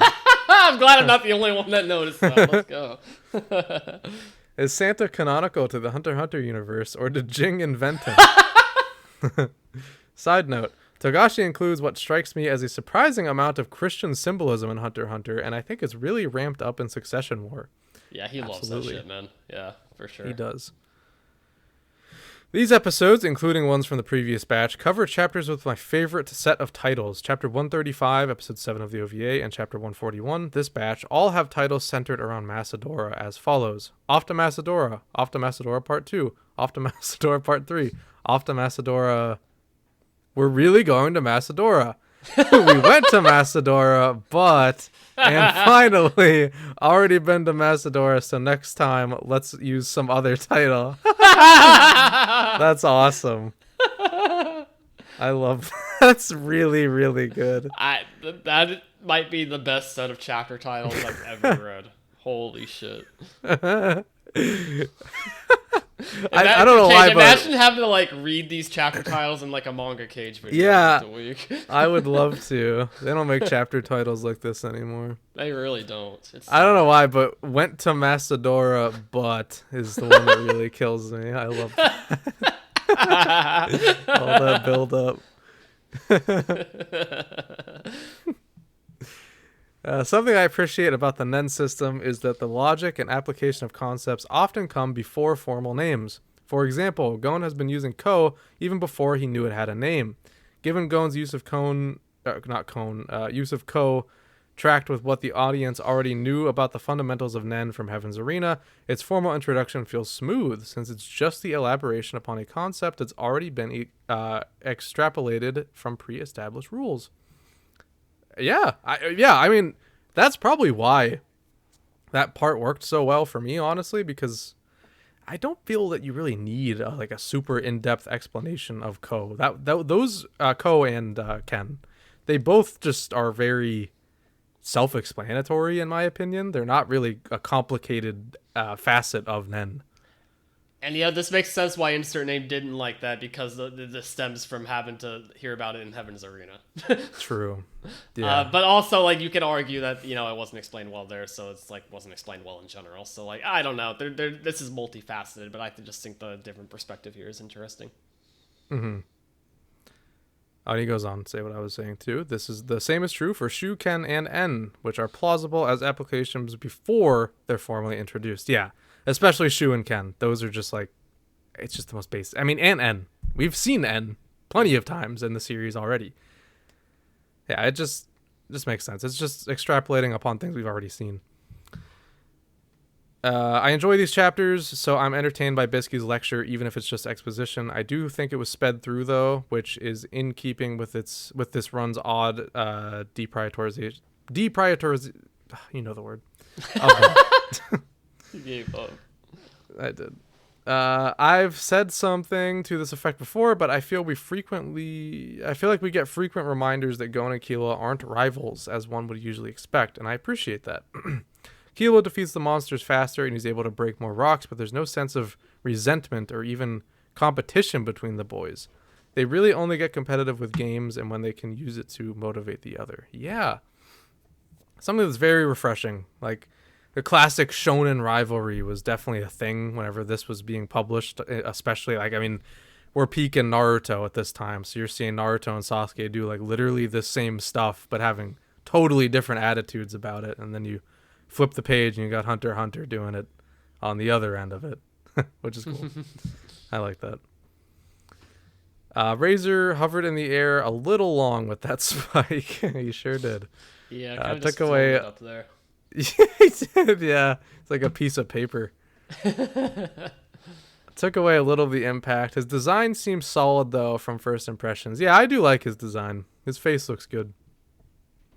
Fortunately, I've managed to remember Kosefstro's name for the past 2 weeks. Unfortunately, he's probably about to explode, so it doesn't matter. Yeah, that's the one that's the guiding beacon to the hideout. Episode 2, I have critiques about the adaptation of Genthru's reveal because even though hindsight tells us he's lame, so this scene doesn't matter very much, I do think the manga did an effective job of creating a sense of threat that wasn't quite translated into the episode. I'll have to reread the manga just by what you and insert name are saying, because I do not remember the scene being effective in any adaptation, but what do I know?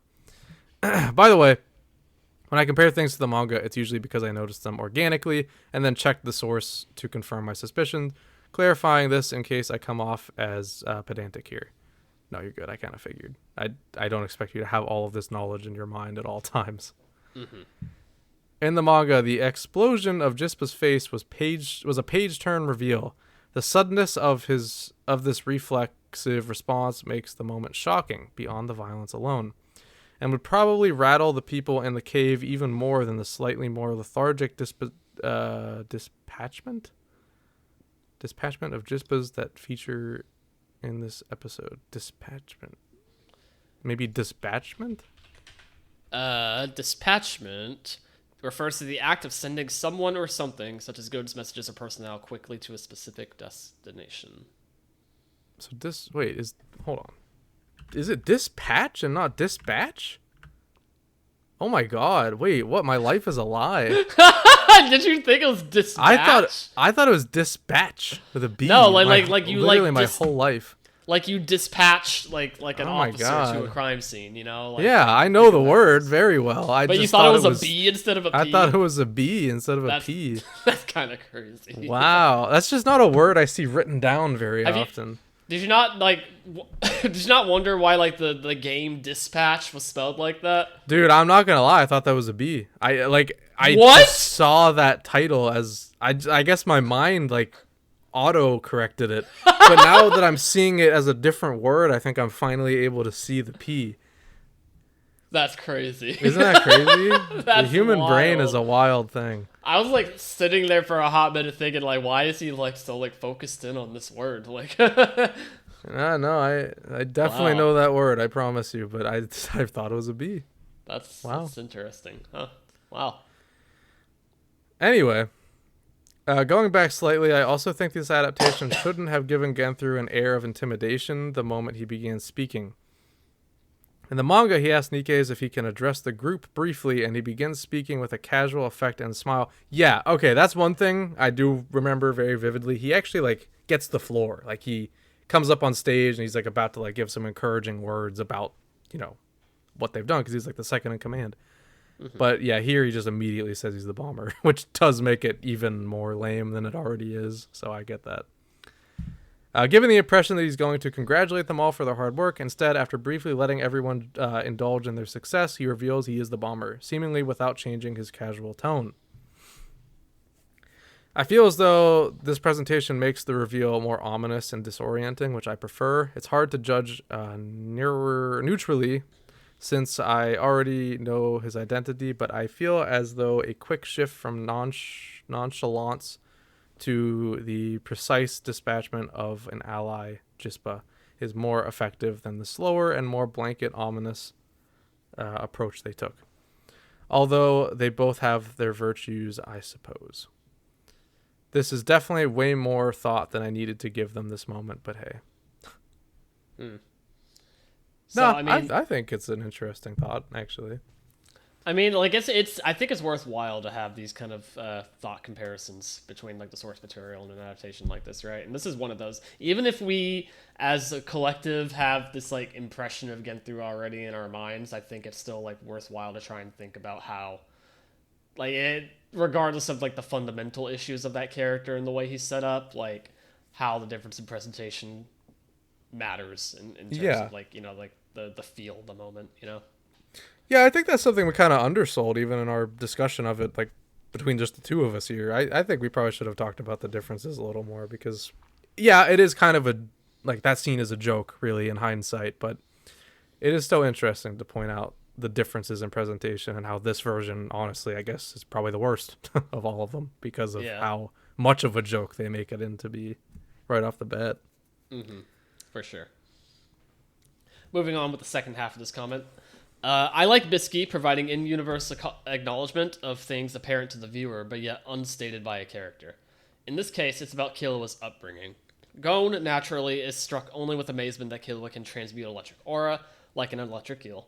Whereas Bluesky, being more experienced and mature, thinks first of the unfortunate implications of Killua's ability to do this. Minor critique about the presentation of the very following moment, though. Bluesky is meant to conclude that the boys are a good team after pausing very briefly and observing them.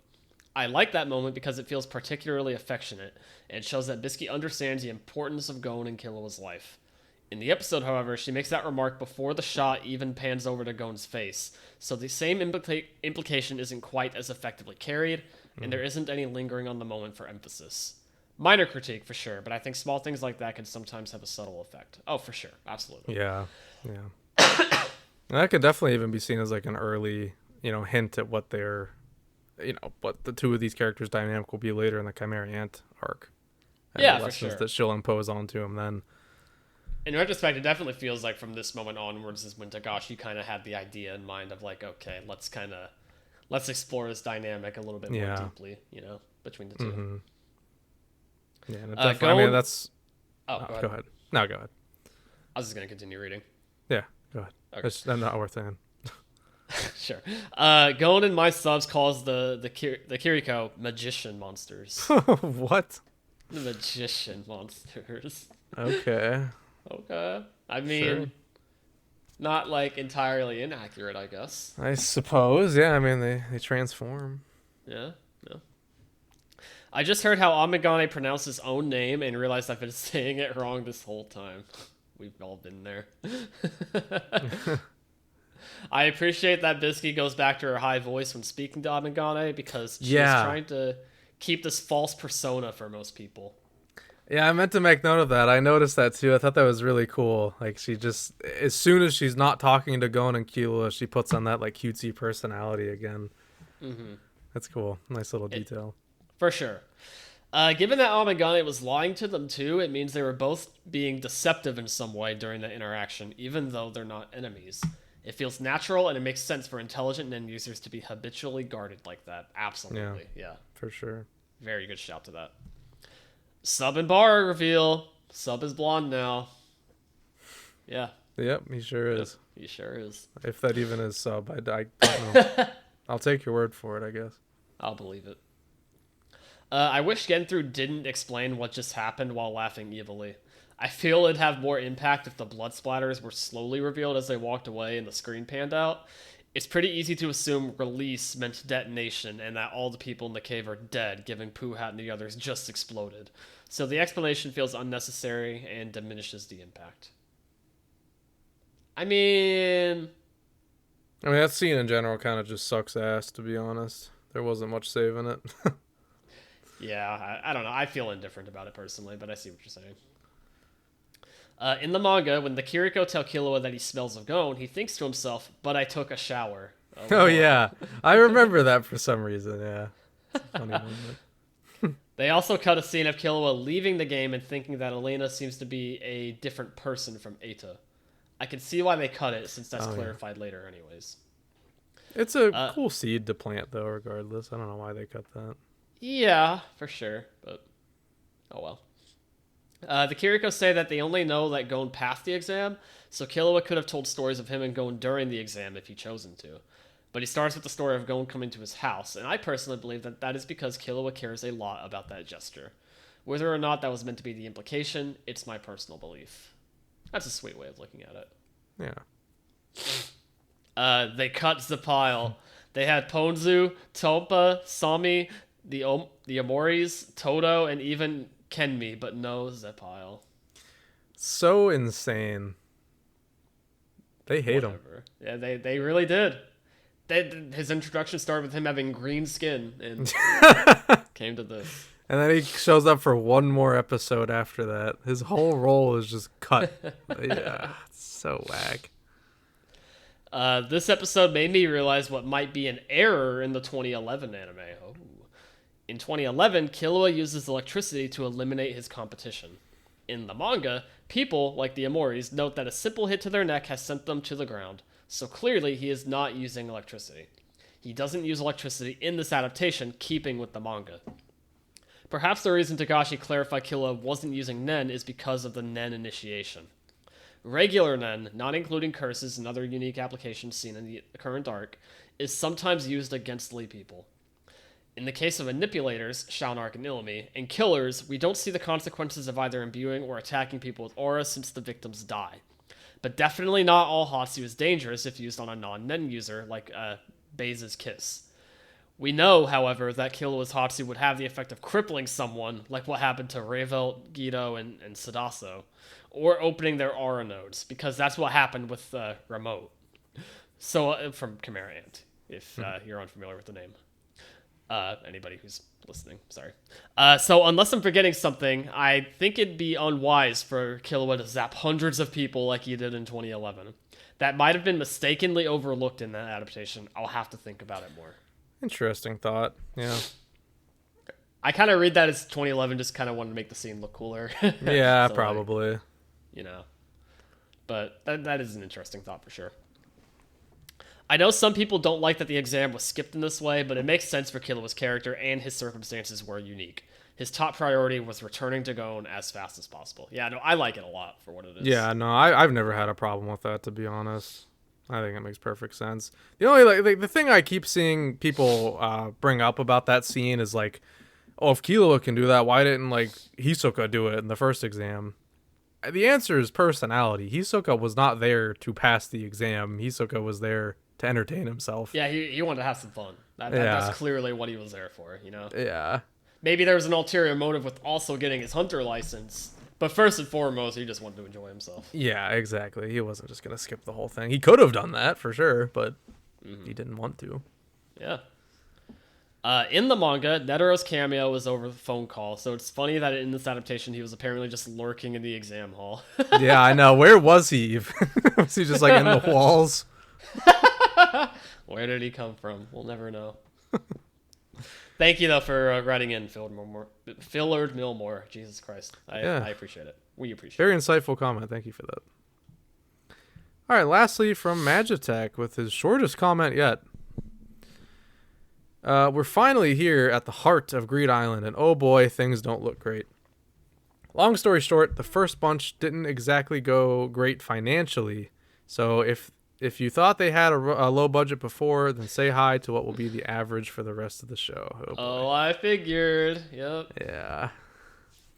Episode 79, we begin on the road to Macedora, and yeah, it's rather accurate to the montage in the manga with the ghost town and the run on the beach. In fact, the only big addition is the scene with Biscuit's new look, which is perfectly fine to add. In my opinion, originally just happens with no mention somewhere when the kids start monster hunting. Okay, that makes sense, yeah.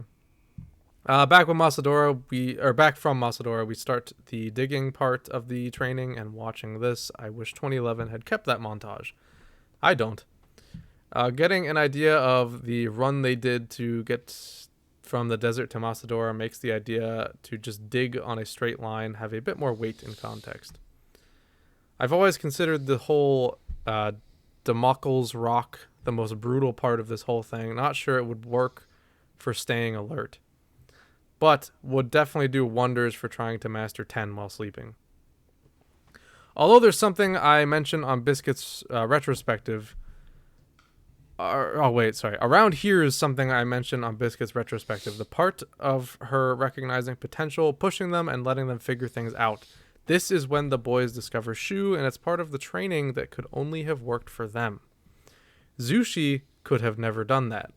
The kid's struggles with Gyo learning Shu would have been a much longer and gradual process, but she knew Gon and Killua are such naturals that they could figure that out without her even hinting at a new way of using Nen. It's a training made specifically for them. Also, yes, the part of this technique using too much energy is also in the manga. In general, there's a lot of parts of this arc in 2011 a lot of parts of this arc that 2011 compressed and omitted. Again, I think for good reason personally, but what do I know? On the next part of the training, we go from the cart hunting and we move to stage 3 with Ken practice. As usual, not much to say here. I know I just mentioned how 2011 omitted stuff, but in contrast here, they're trying to condense a lot of this training into one episode, which makes the progress feel less impactful. And speaking of, the introduction of Razor has no ceremony to it. 2011 did good at teasing the troop going to Greed Island by boat, only to be stopped by him at the start of the next episode. Also, doing the whole thing at the break of dawn in 2011 wasn't just a nice artistic decision, it also let everything not be so freaking dark. And speaking of dark, we end the episode on a very, very dark cave, and we get the proper introduction of the Bomber. The Bomber. Episode 80, and we continue right where we left off. We get the explanation of Countdown and all that. Not much to say, so I'll comment on something else, or something I missed a few weeks ago. At the start of the arc, when recruiting new members, there's a small talk between Nikkei's and Genthru that's not in any adaptation. They're talking about the problem of managing such a big group and that adding new members can cause problems, since the more they are, the thinner their end reward ends up being. Nikkei's actually considers cutting the pay of the founding members to give the rest of the group a bigger share, but Genthru says that would only make them demand more. I wish we had more moments like that of just Nikkei's group interacting like that. Would make the whole part feel more impactful. Amen. Amen. Back with our main team, and I love how everyone has the same reaction about Killua's Hatsu. You'd have to be electrocuted for years to do that. Yeah, so? Man, poor kid. Yeah, exactly. In any case, Killua leaves and Abangane comes. I love how Biscuit immediately falls into character while Gon just looks at her confused. Oh, I didn't notice Gon looking at her confused. That's funny. And as it should, this scene is interlaced with the bombers, as both happen more or less at the same time. Yeah, we also skip Puhat's death. This adaptation has problems. At times, this adaptation feels like a speedrunning the game, going from one plot to the next, like Abangane's exorcism just happening and the bomb detonations, which, yeah, very censored and disappointing. And speaking of things that didn't happen, the Hunter exam. And speaking of things just happening, the Hunter exam. Can't be too mad about this one since it's meant to be just comically quick, but still, it's not done good. And I know this is just Togashi's dark sense of humor, but I always found this section really sad. And in one day, Killua crushed more rookies than Tompa did in 35 years. And so, we end this couple of underwhelming episodes back with Gon training to perfect his Jajanken. Yeah, this is a bad start, and I'll be honest, it's not going to get much better. Oh, and if you're still wondering what I meant last week with 1219, that's the number on Killua's number on the exam. Okay, that explains that. All right. You didn't do the next time on Hunter x Hunter in your comment this week. Ooh. What the hell, Magitech? Streak I look forward over. to that. You ruined it, man. You ruined it. What a shame. Thank you, Magitech. We'll find out next week. Yeah, thank you, Magitech. And that actually does it for Community Comments this week. Thank you to everybody that wrote in. If you want to get in on the fun discussing this type of content week to week, make sure you keep an eye out for the YouTube community posts, as well as the call-out posts on Twitter and Bluesky. And, of course, if you want to email us your thoughts, you can still do so at hunterassociationpod@gmail.com. Absolutely. And with that, this has been the Hunter Association. Thank you so much for listening. We are available on all major podcasting platforms as well as YouTube for the video version. And be sure to follow, rate, review, and comment on Spotify and Apple Podcasts. If you're watching on YouTube, make sure to like, comment, and subscribe. You can also follow us on Twitter at TX868Pod as well as Bluesky at THAPod for updates on the show and an alternative way to submit responses to the weekly call-out posts. As always, we'll be here at the same time every week talking about Hunter x Hunter. Dylan, where can people find you online? You can find me online at DJ Tengen. That's DJTENGEN on both Twitter and Bluesky. Go give me a follow if you're interested in what I'm up to. And you can find me on YouTube and Bluesky, kind of, at Manga Kaige, where I talk about manga. Manga. All right, that's doing it for this week. Next week, we are still continuing. We're going to do episodes 81 and 82, or episodes 3 and 4 of Great Island Final. So be there or be square. That's right. That's all we got. Take it easy, guys, and we'll see you next week. Thanks for listening and watching. Take care, everybody. Have a good one.